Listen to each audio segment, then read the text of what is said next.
가게 문을 열기가 두렵습니다. 손님 없는 텅 빈 의자들을 보는 것보다 오늘도 어김없이 날아온 붉은 글씨의 독촉 우편물을 마주하는 것이 더 무섭습니다.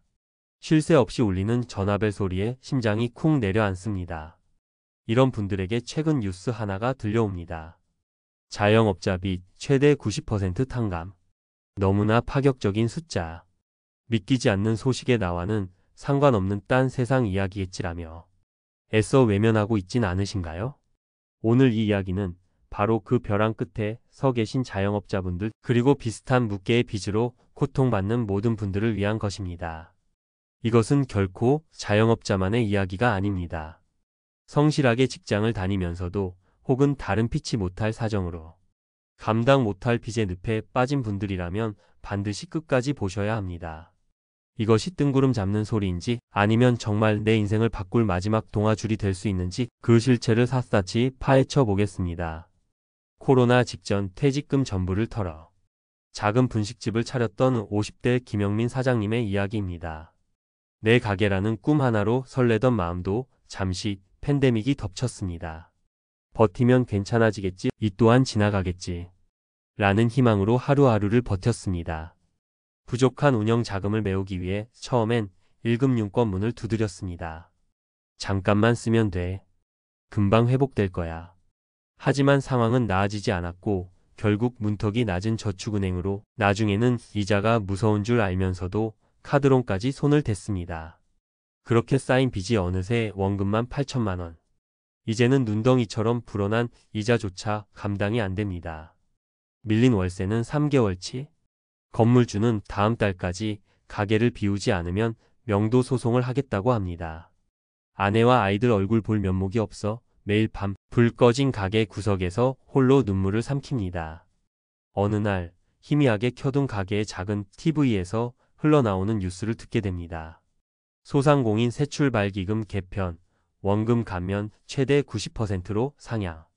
김영민 사장님은 귀를 의심합니다. 90%? 그럼 내 빚 8천만 원이 800만 원이 된다는 말인가?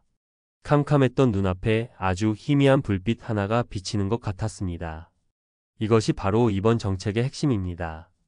김영민 사장님처럼 코로나 시기 즉 2020년 4월부터 2025년 6월 사이에 창업하여 대출을 받은 저소득 소상공인을 대상으로 1억 원 이하 빚의 원금을 최대 90%까지 깎아주고 남은 돈은 최장 20년에 걸쳐 갚도록 길을 터주는 것입니다. 월 상환 부담을 획기적으로 낮춰 숨 쉴 틈을 주겠다는 겁니다. 그런데 이야기는 여기서 끝나지 않습니다. 정부는 이와 별개로 7년 이상 오랫동안 갚지 못한 5천만 원 이하의 개인 빚에 대한 구제책도 내놓았습니다. 이는 장기 연체 채무 조정 프로그램입니다. 몇 년 전 실직의 아픔으로 혹은 예기치 못한 사업 실패로 생긴 빚이 아직도 발목을 잡고 있는 분들을 위한 겁니다. 핵심은 자영업자가 아니더라도 소득과 재산 심사를 거쳐 상환 능력이 완전히 상실됐다고 판단되면 빚을 전액 소각해줄 수도 있다는 점입니다. 이는 구제의 범위를 더 넓혀 사각지대에 있던 많은 분들에게도 희망의 불씨를 지피고 있습니다. 김영민 사장님의 가슴이 다시 뛰기 시작합니다. 혹시 나도? 하지만 흥분은 잠시, 차가운 현실의 질문이 고개를 듭니다. 과연 내가 될까? 가장 중요한 관문, 중위소득 60% 이하입니다. 2024년 기준으로 1인 가구는 월 133만 7천 원, 김 사장님 같은 4인 가구는 월 343만 7천 원 정도입니다. 이 소득 기준은 매년 변동되니 반드시 확인해야 합니다. 이 기준을 넘는다면 90% 감면은 어렵습니다. 다행히 김 사장님은 최근 몇 달간의 매출과 소득을 증빙하니 이 기준 안에 들어옵니다. 가슴을 쓸어내립니다. 하지만 이 소식을 들은 누군가는 분노합니다. 나는 잠 줄여가며 투잡 뛰어 빚 갚았는데 버티면 탕감해준다고? 이게 나라냐? 이런 상대적 박탈감 당연히 들 수 있습니다. 내가 지킨 원칙이 내가 흘린 땀이 바보짓처럼 느껴지는 그 마음 충분히 이해됩니다. 정부도 이 역차별 문제를 알고 있습니다.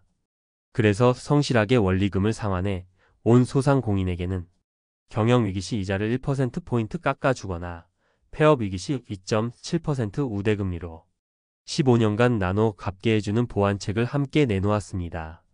완벽하진 않지만 최소한의 형평성을 맞추려는 노력입니다. 이제 한 걸음 더 들어가 이 정책의 빛과 그림자를 들여다보겠습니다. 감정적인 부분을 걷어내고 냉정하게 살펴봐야 합니다. 첫 번째 쓴소리, 바로 도덕적 해이 논란입니다. 언론과 온라인에서는 버티면 빚이 없어진다는 인식을 확산시켜 성실한 사람들의 의욕을 꺾는다고 가장 우려합니다.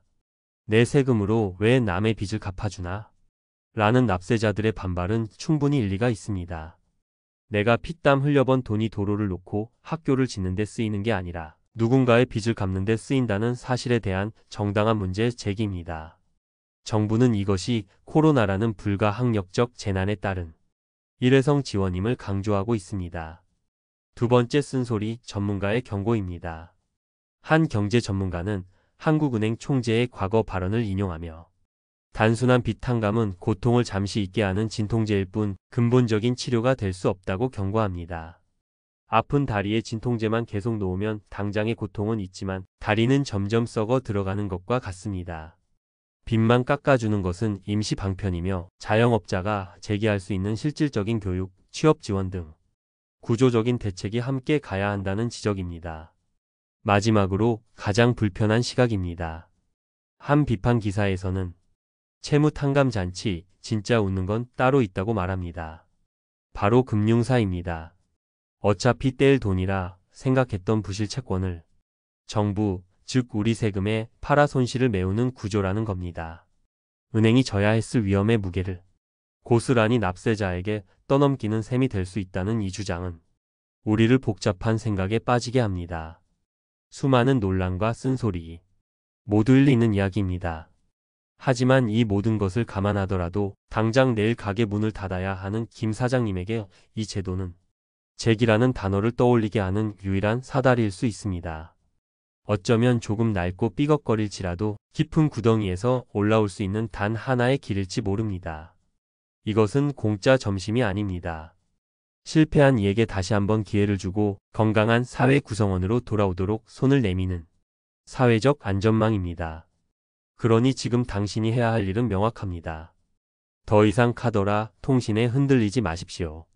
지금 당장 컴퓨터를 켜고 검색창에 새 출발 기금을 검색해 공식 홈페이지에 들어가십시오.